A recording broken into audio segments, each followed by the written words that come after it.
Ngayon, sa pinagpalang araw na ito na Sabat, pag-aralan natin ang salita ng Diyos sa sermon na may titulong, Halikayo sa Espiritu at sa Babaeng Ikakasal. Pagkatapos ipasulat ng Diyos ang Biblia, nag-iwan siya ng isang babala sa dulong bahagi nito. Buksan natin ang Revelation chapter 22, ang huling kabanata ng Biblia. Tingnan natin ang Revelation chapter 22, verse 18. Chapter 22, verse 18. Aking binabalaan ang bawat taong nakikinig sa mga salita ng propesiya ng aklat na ito. Kung ang sino man ay magdagdag sa mga ito, idaragdag sa kanya ng Diyos ang mga salot na nakasulat sa aklat na ito. Sa madaling salita, huwag magdagdag ng kahit na ano. Tingnan natin ang verse 19. At kung ang sino man ay mag-alis sa mga salita ng aklat ng propesiyang ito, sa ibang salita, kung aalisin ng sino man ang mga salita mula sa Biblia, aalisin ng Diyos ang kanyang bahagi sa punong kahoy ng buhay at sa banal na lunsod na nakasulat sa aklat na ito. Ang ibig sabihin nito ay huwag mag-alis ng kahit na ano. Kung magdaragdag kayo, magdadala kayo ng kapahamakan sa sarili nyo. Kung mag-aalis kayo, mawawala sa inyo ang pribilehiyo na makapasok sa langit. Hindi ba't hinihimok tayo ng katuroang ito na huwag magdagdag ni mag-alis, kundi sundin ng tapat ang mga katuroan ng Diyos? Kaya dapat nating makita ng malinaw ang bahaging ito ng Biblia na pumapatnubay sa lahat ng umaasa makakapasok sa langit nang walang binabago na kahit na ano.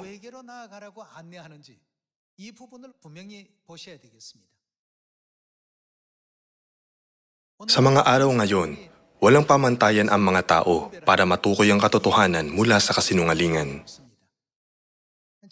Pag ang isang bagay ay naayon sa kanilang mga kagustuhan o kung maraming tao ang sumasang-ayon dito, tinuturing nila itong totoo at iniisip na mali ang kabaligtaran nito. Gayunman, hindi ba't ang totoong pamantayan ay ang Biblia, ang salita ng Diyos na ibinigay para sa ating kaligtasan? Ngayon, alamin natin kung kanino tayo inaakay ng Diyos na lumapit para mahanap ang daang patungo sa buhay na walang hanggan nang hindi nagbabago ng kahit na ano sa Biblia. Buksan natin ang Revelation chapter 22, verse 17. Revelation chapter 22, verse 17. Ang Espiritu at ang babaeng ikakasal ay nagsasabi, ano? Halika. Kanino dapat na lumapit ang sangkatauhan? Sa Espiritu at sa babaeng ikakasal. Pagkatapos, sinabi sa sumunod na bersikulo, huwag kayong magdagdag ni mag-alis mula sa mga salitang ito. Mga kapatid, ibinibigay na sa atin ng Biblia ang mga sagot tungkol sa kung kanino tayo dapat na dumepende. Kahit na magkaroon pa ng isang napakagandang teorya, sino ang dapat nating hanapin? Dapat nating hanapin ang Espiritu at ang babaeng ikakasal. Ito ang hiling at huling salita ng Diyos sa Biblia. Muli nating tingnan ang verse 17. Ang Espiritu at ang babaeng ikakasal ay nagsasabi, halika, at ang nakikinig ay magsabi, halika. At ang nauuhaw ay pumarito, ang may ibig ay kumuha ng tubig ng buhay ng walang bayad. Halikayo sa Espiritu at sa babaeng ikakasal at tanggapin ang tubig ng buhay. Sa madaling salita, ang tubig ng buhay ay buhay na walang hanggan, hindi ba? Patungkol dito, tingnan natin ang John chapter 4, verse 5.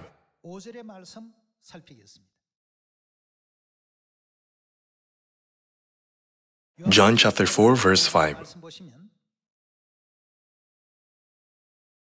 Sumapit siya sa isang lungsod ng Samaria na tinatawag na Sychar, malapit sa bahagi ng lupang ibinigay ni Jacob kay Jose na kanyang anak. Naroon ang balon ni Jacob. Nang pagod na si Jesus sa kanyang paglalakbay, naupo siya sa tabi ng balon. Noon ay malapit nang magtanghaling tapat. Dumating ang isang babaeng Samaritana upang umigib ng tubig. Sinabi sa kanya ni Jesus, "Bigyan mo ako ng inumin," sapagkat ang kanyang mga alagad ay pumunta sa lungsod upang bumili ng pagkain.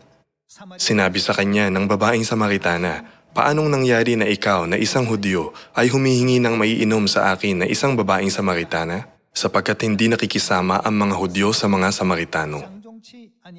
Sumagot si Jesus, "Kung nalalaman mo ang kaloob ng Diyos at kung sino ang sa iyo'y nagsasabi, 'Bigyan mo ako ng inumin,' ikaw ay hihingi sa kanya at ikaw ay bibigyan niya ng, ano?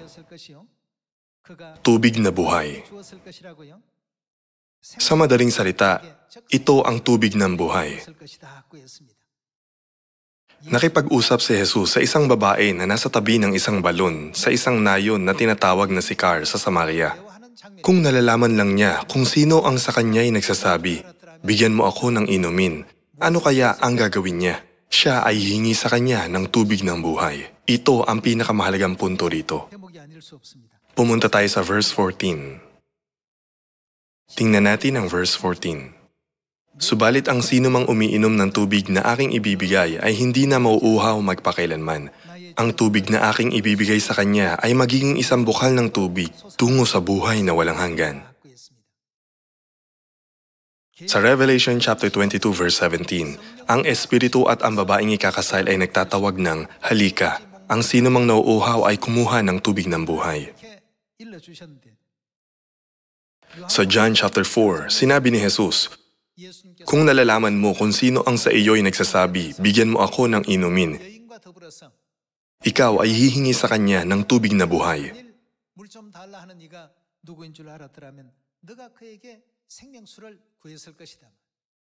Anong kapangyarihan mayroon ang tubig ng buhay? Sinabi niya na ito ay magiging isang bukal ng tubig tungo sa buhay na walang hanggan. Sa Revelation chapter 22 at John chapter 4, mapapatunayan natin na ang tubig ng buhay ay malapit na nauugnay sa buhay na walang hanggan.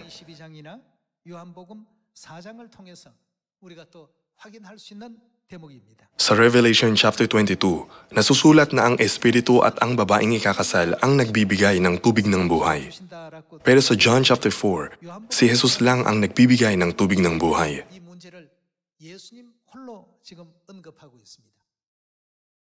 At sa John chapter 4, nasusulat, "Kung nalalaman mo kung sino ang sa iyo'y nagsasabi, 'Bigyan mo ako ng inumin.'" Ito ang pinakamahalagang punto rito.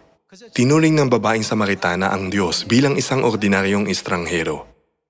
Pero kung nalalaman lang niya kung sino ang sa kanya'y nagsasabi, "Bigyan mo ako ng inumin," siya ay hihingi sa kanya ng tubig ng buhay na nagbibigay ng buhay na walang hanggan.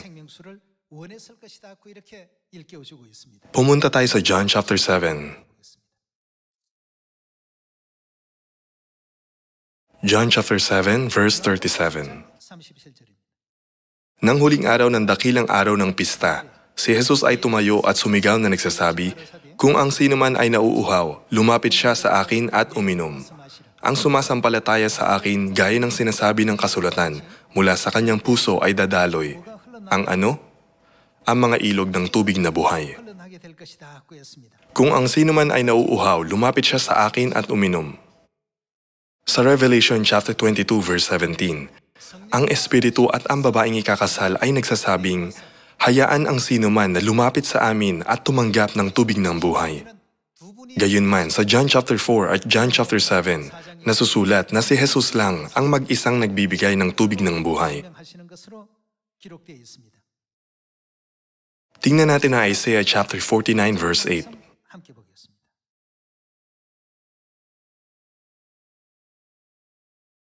Ganito ang sabi ng Panginoon, "Sa kalugod-lugod na panahon ay sinagot kita, at sa araw ng pagliligtas ay tinulungan kita. Aking iningatan ka at ibinigay kita bilang isang tipan sa bayan, upang itatag ang lupain, upang ipamahagi ang mga sirang mana, na sinasabi sa mga bilanggo, 'Kayo magsilabas.' Sa mga nasa kadiliman, magpakita kayo. Sila'y magsisikain sa mga daan, at ang lahat ng bukas na kaitaasan ay magiging kanilang pastulan."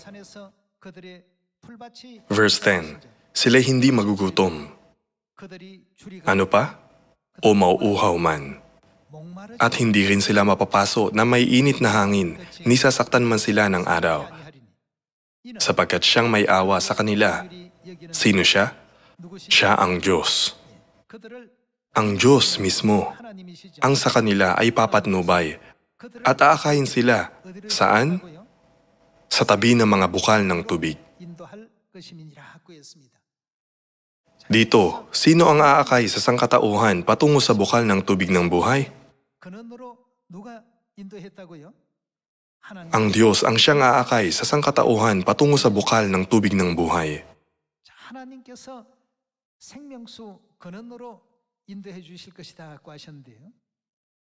Tingnan natin ang Revelation chapter 7 verse 14.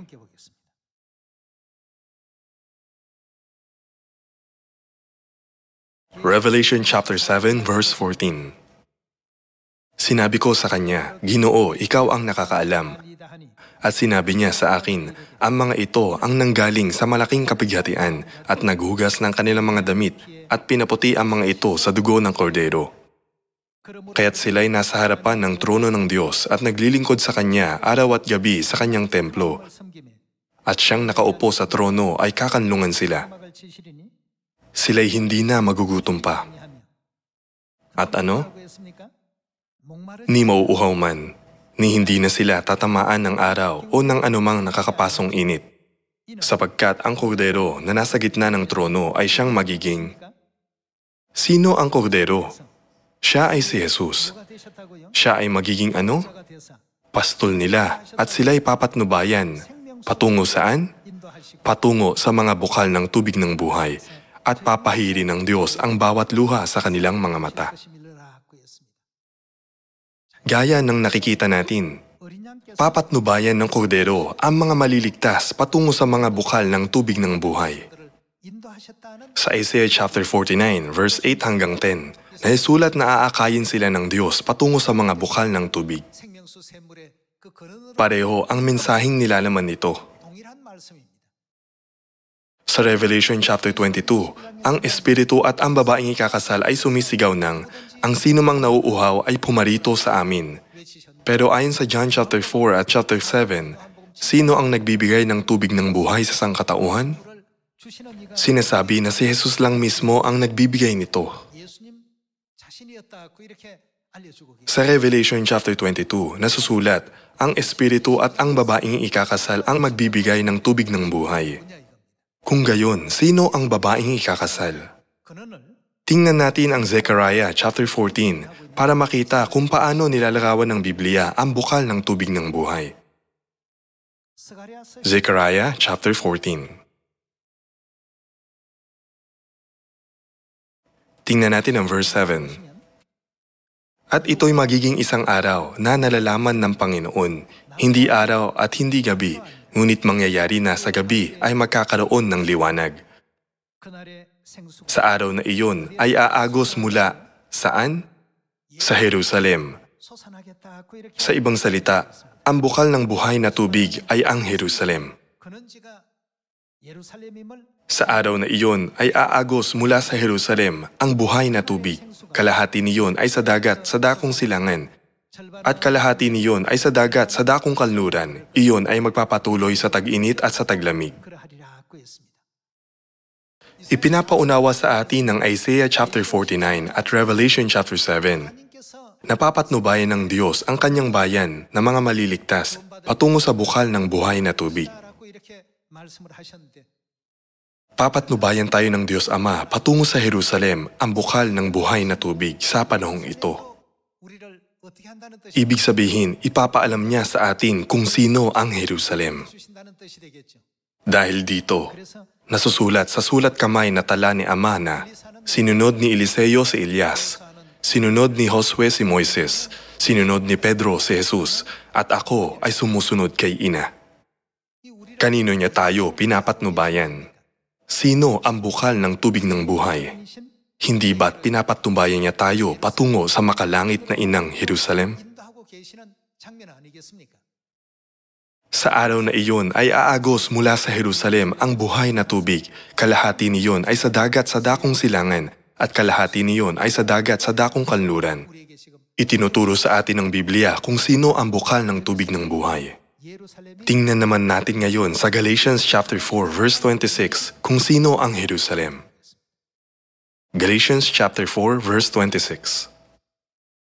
Ngunit ang Jerusalem na nasa itaas ay malaya na siyang, sino ang Jerusalem? Ating ina.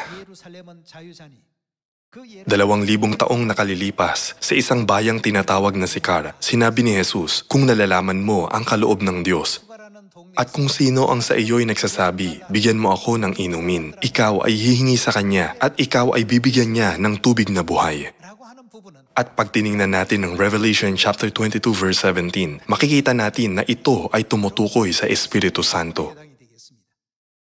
Siya ang Diyos, Espiritu Santo, ang lalaking larawan ng Diyos. Pero ayon sa Revelation chapter 22 verse 17, sino ang magbibigay ng tubig ng buhay? Ang Espiritu at ang babaeng ikakasal. Dahil nasusulat din ang patungkol sa babaeng ikakasal, mauunawaan natin na may isa pang papel na dapat nagampanan ang Diyos Espiritu Santo. Aakayin niya ang mga maliligtas patungo sa bukal ng tubig ng buhay. Sa ibang salita, tungkulin ng Diyos Espiritu Santo na akayin ng kanyang mga anak patungo sa makalangit na inang Jerusalem ang babaeng ikakasal.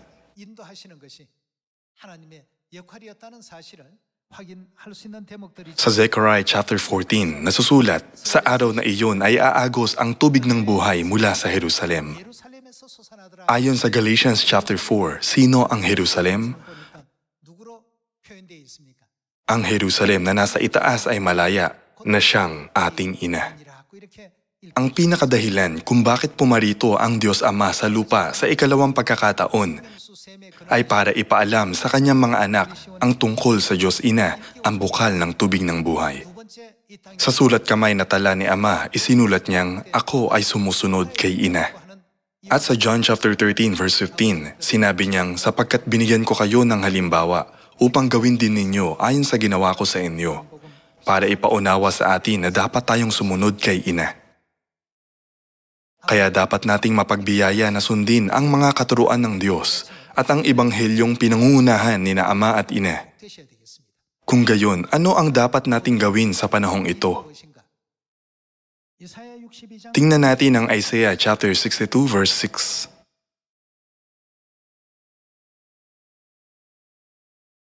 Ako'y naglagay ng mga bantay sa iyong mga pader, O Jerusalem. Sila hindi tatahimik kailanman sa araw o sa gabi. Kayong mga umaalala sa Panginoon, huwag kayong magpahinga.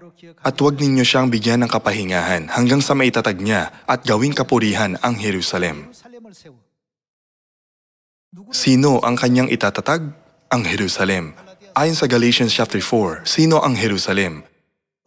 Kaya itatatag niya si Ina para makalapit ang mga anak ng Zion sa kanya. Nasusulat sa Isaiah chapter 62 verse 7. At huwag ninyo siyang bigyan ng kapahingahan hanggang sa maitatag niya at gawing, ano? Kapurihan ang Jerusalem sa daigdig. Ang mensaheng dapat na ipangaral ng mga bantay sa mga pader ng Jerusalem na hindi tatahimik sa araw o sa gabi ay tungkol dapat sa Jerusalem. Sa panahong ito, dapat nating ipangaral ang araw ng Sabat, ang Pasko, ang 7 kapistahan sa 3 panahon, at ang lahat ng kautusan ng bagong tipan. Gayunman, hindi ba't dapat muna nating makilala sina Ama at Ina upang makalapit tayo sa kanila? Kahit gaano pa karami ang kaalaman ng isang tao, kung hindi niya makikilala sina Ama at Ina, ang bukal ng tubig ng buhay, hindi siya makakalapit sa makakapagbigay sa kanya ng buhay na walang hanggan. Maging sa panahon ni Jesus, kahit na ang mga Hudyo ay may maraming kaalaman sa kautusan, hindi pa rin nila tinanggap si Jesus. Dahil dito, ang kaligtasan ay hindi kailanman ipinagkaloob sa kanila. Nais ng Diyos na lumapit tayo sa Espiritu at sa babaeng ikakasal, na makakapagbigay sa atin ng tubig ng buhay, buhay na walang hanggan. At nagsasabi sa Revelation chapter 22, huwag kailanman magdagdag ni mag-alis sa mga salita ng Diyos. Hanapin ang Espiritu at ang babaeng ikakasal at lumapit sa kanila. Ito ang hinihiling ng Diyos sa sangkatauhan na nakasulat sa dulo ng Biblia. Ang mundo ay mas nagiging madilim na ngayon. Tinuturing nila ang mga dakilang katuruan ng Diyos sa Biblia bilang mga kwento lang.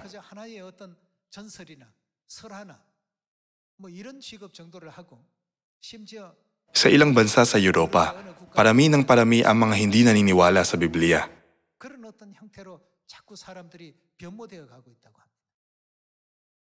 Sa mga paksang naaral natin sa katotohanan gaya ng ang Biblia ay totoo, natutunan natin na ibiniti ng Diyos ang daigdig sa kawalan at ipinaliwanag ang water cycle sa pamamagitan ni Job na nasulat ng mga 3,500 taong nakalilipas. At sa Daniel chapter 2, 7 at 8, mahusay na ipinaliwanag ng Biblia ang pagbangon at pagbagsak ng mga kaharian mula sa Babylonia hanggang sa Media Persia, mula sa Media Persia hanggang sa Gresya, at mula sa Gresya hanggang sa Roma. Kahit noong hindi pa lumilitaw ang mga kaharian, malinaw nang ipinaliwanag ng Diyos kung ano ang mangyayari sa kasaysayan sa hinaharap. Kaya ano ang dapat nating gawin sa Biblia? Huwag magdagdag ni mag-alis. Ito ay dahil tiyak na matutupad ang lahat ayon sa naisulat.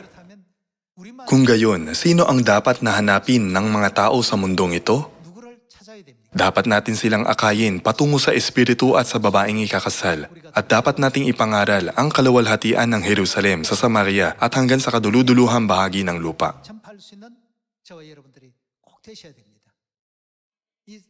Sinabi rin ng Diyos na tanging ang mga tumatanggap ng tubig ng buhay na ibinibigay ng Espiritu at ng babaeng ikakasal ang magiging mga anak ko. Patunayan natin ito sa Revelation chapter 21. 또 계시록 21장에서 우리 한번 확인해 보도록 합시다. Tingnan natin ang Revelation chapter 21 verse 5.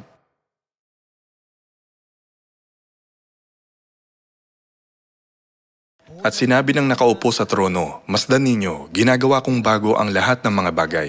Sinabi rin niya, isulat mo sapagkat ang mga salitang ito ay tapat at tunay. Ano ang ibig sabihin nito? Dahil 100% maaasahan ang mga salitang ito, dapat tayong magtiwala sa mga ito. Verse 5. At sinabi na nakaupo sa trono, masdan ninyo, ginagawa kong bago ang lahat ng mga bagay. Sinabi rin niya, isulat mo sapagkat ang mga salitang ito ay tapat at tunay. At sinabi niya sa akin, naganap na, ako ang Alpha at ang Omega, ang pasimula at ang wakas. Ang nauuhaw ay aking paiinumin ng walang bayad sa bukal ng tubig ng buhay. Ang magtagumpay ay magmamana ng mga bagay na ito at ako'y magiging, ano? Diyos niya at siya'y magiging anak ko.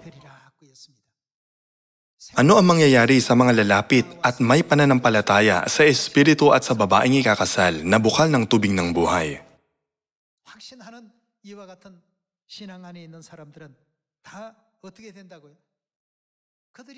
Ipinaalam sa atin ng Diyos na sila ay magiging kanyang mga anak. Itinuturo ng Revelation chapter 22 na ang mga anak na ito ay maghahari sa langit magpakailanman. Lumipat tayo sa chapter 22. Tingnan natin ang verse 3. At hindi na roon magkakaroon pa ng isinumpa, ngunit ang trono ng Diyos at ng Kordero ay matatagpuan doon, at siya'y paglilingkuran ng kanyang mga alipin. At makikita nila ang kanyang mukha at ang kanyang pangalan ay masusulat sa kanilang mga noo. Hindi na magkakaroon pa ng gabi at sila'y hindi nangangailangan ng liwanag ng ilawan, ni ng liwanag man ng araw, sapagkat ang Panginoong Diyos ang magbibigay liwanag sa kanila at sila'y, maghahari magpakailanpaman. Sa chapter 22 verse 1, makikita natin ang mga katangian ng mga maghahari magpakailanman. Tingnan natin ang chapter 22 verse 1. At ipinakita sa akin ng anghel, ang ano? Ang isang ilog ng tubig ng buhay na maningning na gaya ng kristal na lumalabas mula sa trono ng Diyos at ng Kordero sa gitna ng lansangan na lunsod. Sa magkabilang panig ng ilog ay naroon ang punong kahoy ng buhay na namumunga na 12 iba't ibang bunga na namumunga sa bawat buwan. At ang mga dahon ng punong kahoy ay para sa pagpapagaling sa mga bansa. At hindi na doon magkakaroon pa ng isinumpa, ngunit ang trono ng Diyos at ng Kordero ay matatagpuan doon at siya'y paglilingkuran ng kanyang mga alipin. At makikita nila ang kanyang mukha at ang kanyang pangalan ay masusulat sa kanilang mga noo. Hindi na magkakaroon pa ng gabi at sila'y hindi nangangailangan ng liwanag ng ilawan, ni ng liwanag man ng araw sapagkat ang Panginoong Diyos ang magbibigay liwanag sa kanila at sila'y maghahari magpakailanpaman. Ayon sa Zechariah chapter 14 verse 7, mula kanino aagos ang buhay na tubig? Mula sa Jerusalem. Sa Revelation chapter 22, hindi nababanggit ang Jerusalem pero nasusulat na ang tubig ng buhay ay lumalabas mula sa trono ng Diyos. Para sa mga tao na iisang anggulo lang ang tinitingnan, madaling magkamali ng pagkakaintindi rito. Gayunman, iisang bagay lang ang ipinapaliwanag ng Diyos dito. 17절의 말씀 함께 보시겠습니다. Tingnan natin ang Jeremiah chapter 3 verse 17. Sa panahong iyon ay tatawagin nila ang Jerusalem na ano? Na trono ng Panginoon. 일컬음이 되며 At lahat ng mga bansa ay magtitipon doon sa Jerusalem. 받고 했습니다. Sa Revelation chapter 22, ang tubig ng buhay ay dadaloy mula sa trono ng Diyos. At sa Zechariah chapter 14 verse 6 hanggang 8, ang buhay na tubig ay aagos mula sa Jerusalem. 예루살렘에서부터 솟아난다는 말씀이나 Magkaiba ba ang sinasabi ng mga bersikulong ito? Iisa lang ang ibig sabihin ng mga ito. 말씀입니다. Sino ang Jerusalem? 누굽니까? Siya ang ating ina na ipinapaliwanag ng Biblia mula sa iba't ibang mga anggulo, minsan bilang trono ng Panginoon 예루살렘. at minsan naman bilang Jerusalem. 결국 Pag tiningnan natin ang Jeremiah chapter 3 verse 17, makikita natin na ang Jerusalem ay hinayag bilang trono ng Diyos. 알려주고 있습니다. Hindi ba't ibig sabihin nito na ang tubig ng buhay ay aagos mula sa Jerusalem? 그런 뜻 아니겠습니까? 그렇다면 2,000 taong nakalilipas na nakipag-usap si Jesus sa babaeng Samaritana. 여인과 Sinabi niya, kung nalalaman mo kung sino ang sa iyo ay nagsasabi, bigyan mo ako ng inumin. Ikaw ay hihingi sa kanya ng tubig na buhay. 너가 오히려 그에게 생수를 원하고 구했을 것이다. 오늘 Gayon din sa panahong ito. Kung nalalaman lang ng mga tao kung sino ang espiritu at ang babaeng ikakasal sa Revelation chapter 22 verse 17, 지체 없이 nilapitan na nila sana ang espiritu at ang babaeng ikakasal at humingi ng tubig ng buhay. 생명수는 Ang tubig ng buhay ang siyang magiging bukal ng tubig tungo sa buhay na walang hanggan. 오셨으니까 Kaya dapat tayong lumapit sa espiritu at sa babaeng ikakasal para makahingi ng buhay na walang hanggan. 그것이 있어야지 Saka lang tayo makakabalik sa langit, sa mundo kung saan wala ng kamatayan at doon ano ang itatawag sa atin ng Diyos? 그곳에서 하나님께서는 그 사람들을 Sinabi niya na tayo ay magiging kanyang mga anak na lalaki at mga anak na babae. Ngayon, nagtipon-tipon tayo bilang pagtugon sa pagtawag ng espiritu at ng babaeng ikakasal. 오라 하시는 그 부르심에 부응해서 이 한 자리에 또 모두가 모였고 Ipinapangili natin ang Sabat at ang Paskwa gaya ng itinuro sa atin ng Diyos. 6월절을 Ipinagdiriwang natin ang 7 kapistahan sa 3 panahon at lumalakad na kasama nina ama at ina sa bagong tipan. 그렇습니다. 하나님께서 Hinahanda na ng Diyos ang mga maluwalhating trono para sa atin. 자리들을 예비하고 있습니다.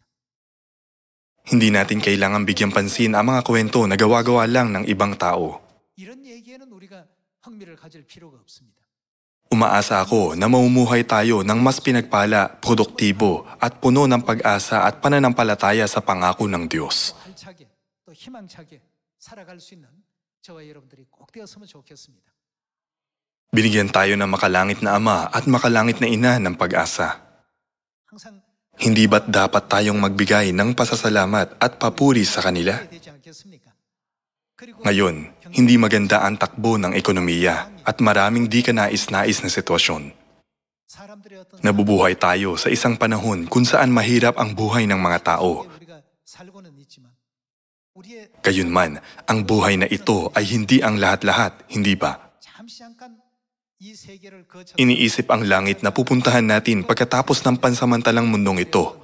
수고 Pagtagumpayan natin ang mga paghihirap na nararanasan natin ngayon 그것을 잘 극복하시고 para matamasa natin ang buhay na walang hanggan at mga pagpapala sa walang hanggang kaharian ng langit. 다 되어 주시기를 부탁드리겠습니다. 우리의 Masaya tayo dahil mayroon tayong ama at ina. 계셔서 행복합니다. Masaya tayo dahil may kaharian ng langit. 행복합니다. Masaya tayo dahil magkakasama tayo. 이라서 또 더 행복합니다. Kahit na nabubuhay ang lahat sa mundo kung saan tanging ako ang umiiral, dapat tayong mabuhay sa mundo ng tayo, inaalagaan ang isa't isa. 서로를 Pasiglahin natin ang isa't isa sa pamamagitan ng mapagbiyayang pagsunod sa utos na ibinigay ni na Ama at Ina na 사랑하라 하신 그 계명 kayo'y magmahalan sa isa't isa gaya ng pagmamahal ko sa inyo. 힘이 되고 용기가 되고 Pag nakalimutan natin ang ating pag-asa sa langit, lumilitaw ang kirot, dalamhati at pagkabalisa sa ating mga puso. 힘이 생깁니다. Dahil ang Diyos ay may mga nilaan na malalaking pagpapala sa langit, hinihiling ko sa inyo na maging masigasig sa pagtakbo patungo roon. Dito, nais kong tapusin ang sermon na ito. Maraming salamat.